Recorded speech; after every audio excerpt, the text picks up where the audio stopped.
Hello dear student, I again welcome to you all in the class of SMDT physics student. आज जो अपन topic discuss करेंगे उस topic का नाम होगा स्फेरिकल एबरेशन अर्थात गोलीय विपतन। देखिए स्टूडेंट, हम विपतन पढ़ रहे थे, ठीक है, और विपतन का हमने क्लासिफिकेशन किया था या मैं बोल दूँ सेपरेशन हमने किया था। आज अपन उन्हीं सेपरेशन को इंडिविजुअली पढ़ेंगे, ठीक है। तो उसमें सबसे पहला टॉपिक है हमारा गोलीय विपतन। देखिए स्टूडेंट, एग्जाम के अकॉर्डिंग बात करूँ तो आपको पता ही है कि ये पूछा जाता है, ठीक है, और श्योर पूछा भी गया है, ठीक है, इंपॉर्टेंट भी है एग्जाम के पर्पज से। सो स्टूडेंट, सबसे पहले अपन समझते हैं कि गोलीय विपतन होता क्या है।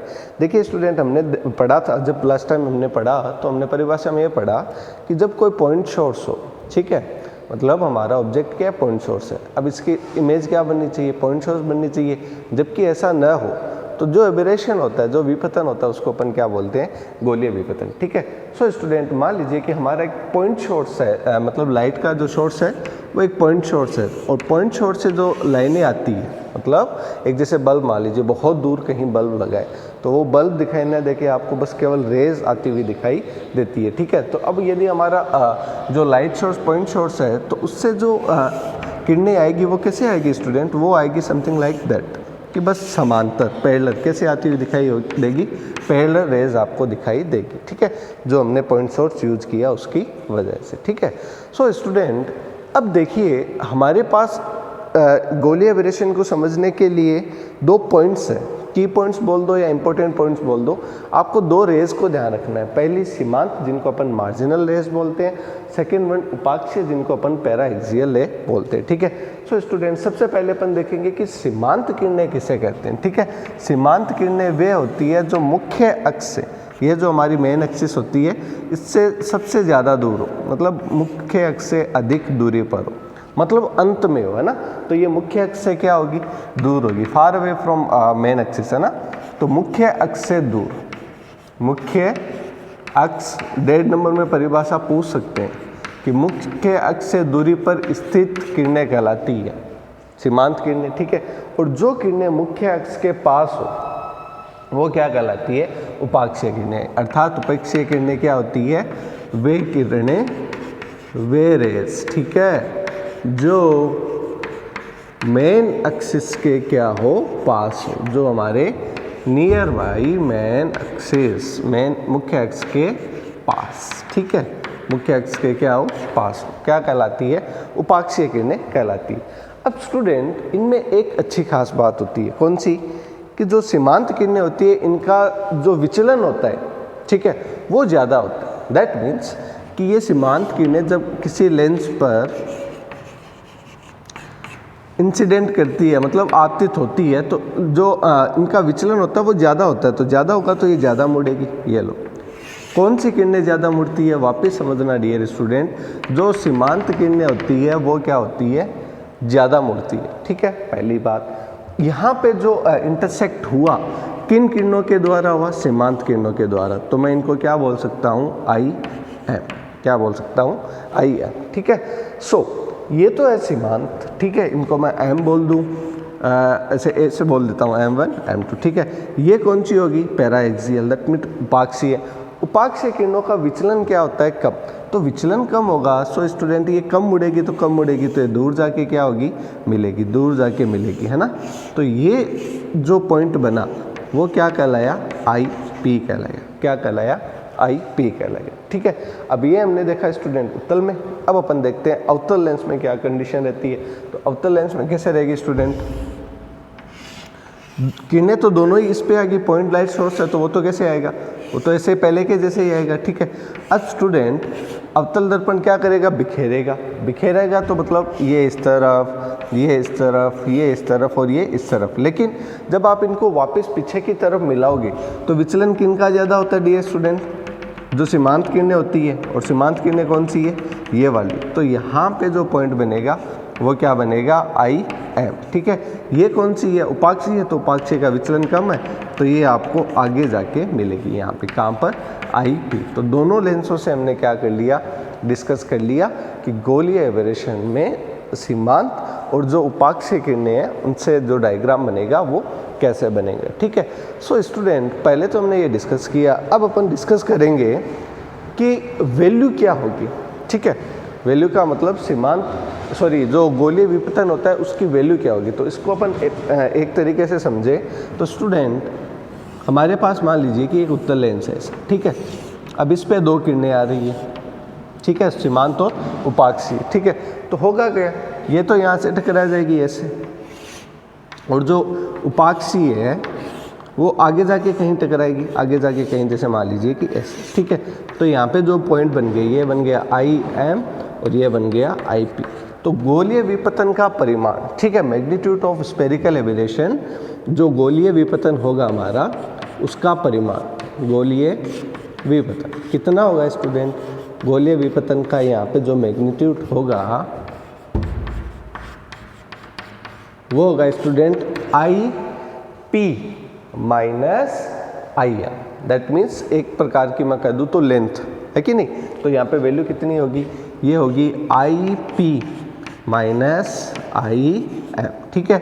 अब IP IM कैसे निकालेंगे, ये भी तो ज़रूरी है ना कि सर हर कहीं IP IM लिख देंगे तो जो वैल्यू होगी वो कैसे पता चलेगी। तो देखिए इसके लिए एक सिंपल कॉन्सेप्ट है।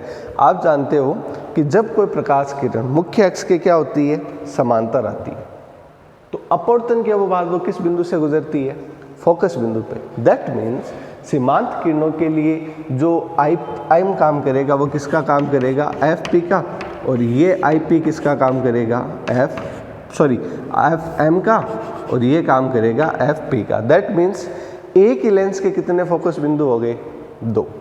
किसकी वजह से, सीमांत और उपाक्षीय किरणों की वजह से, और इन्हीं की वजह से क्या आता है, विचलन आता है, और यही विचलन क्या बनता है, गोलीय विपतन बनता है, ठीक है। अब ये था तो पॉइंट सोर्स ही, बट 2 किरणों की वजह से क्या हो गया, एक बिंदु का प्रतिबिंब आपको 2 दिखाई देने लग गया, ठीक है। अब स्टूडेंट अपन बात करें कि सर IP IM की वैल्यू कितनी होगी, तो ये हो जाएगी FP माइनस कितना, FM, ठीक है। तो जो मैग्नीट्यूड है स्टूडेंट गोलीय एबरेशन का, इसको अपन A से क्या कर देते हैं, डिनोट कर देते हैं, और इसकी जो वैल्यू होगी वो कितनी होगी, FP माइनस FM, ठीक है डियर स्टूडेंट।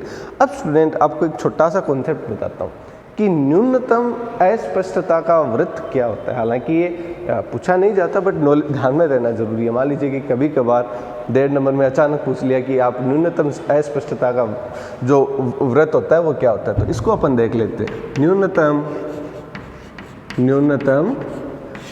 अस्पष्टता का वृत्त, अस्पष्टता का वृत्त। देखिए स्टूडेंट, ये आपको नाम से ही क्लियर होगा और आप कभी भूलोगे नहीं। पहली बात तो न्यूनतम, फिर अस्पष्टता और फिर वृत्त।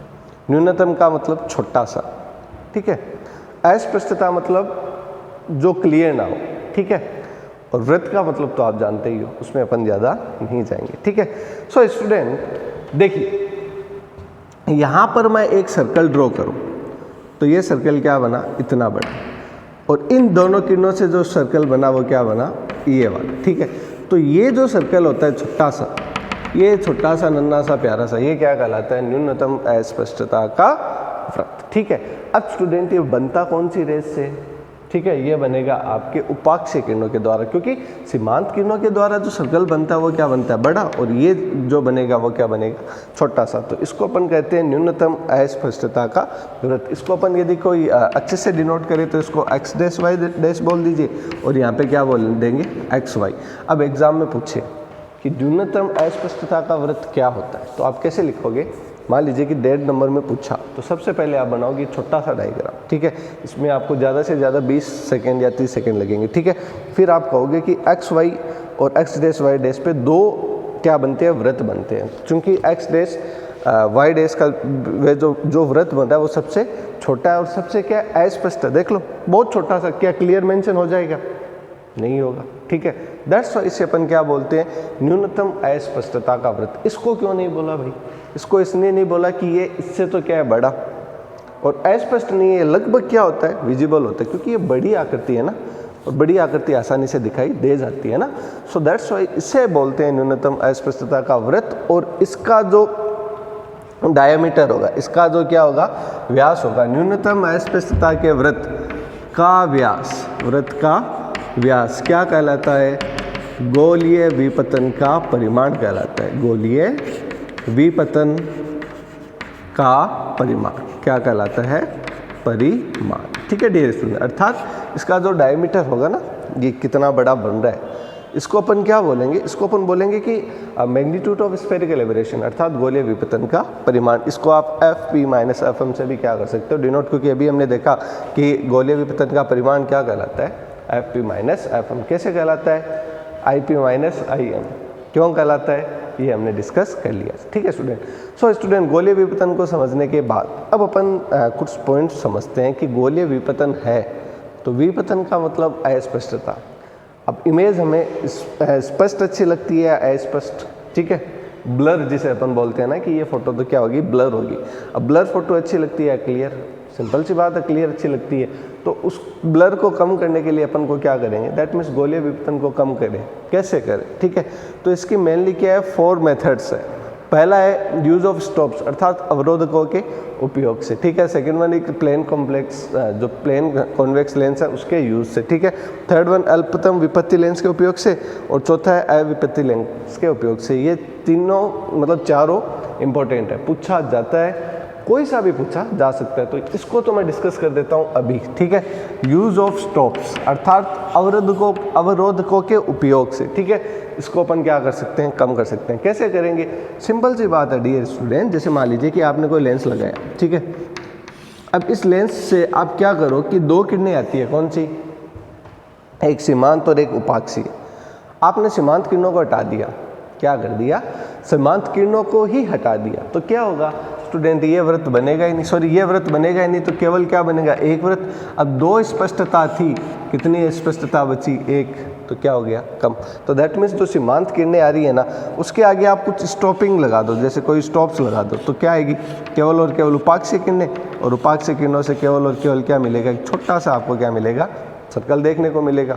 मतलब पॉइंट जो ऑब्जेक्ट है उसकी इमेज पॉइंट ही बन जाएगी। ठीक है, तो इसके लिए अपन क्या लगाते थे? स्टॉप्स। ठीक है, आपने देखे होंगे पुराने वाले जिनके पिताजी बाहर रहते थे, तो एक याशिका का करके एक कैमरा आता था। ठीक है, एक बड़ा सा ब्लैक कलर का, उसके आप जब ढक्कन हटाते थे तो लेंस था, और लेंस के आगे आप ध्यान से देखना, उसके आगे एक मतलब एक ब्लैक कलर का ऐसा कुछ पट्टी लगी हुई रहती थी, है ना।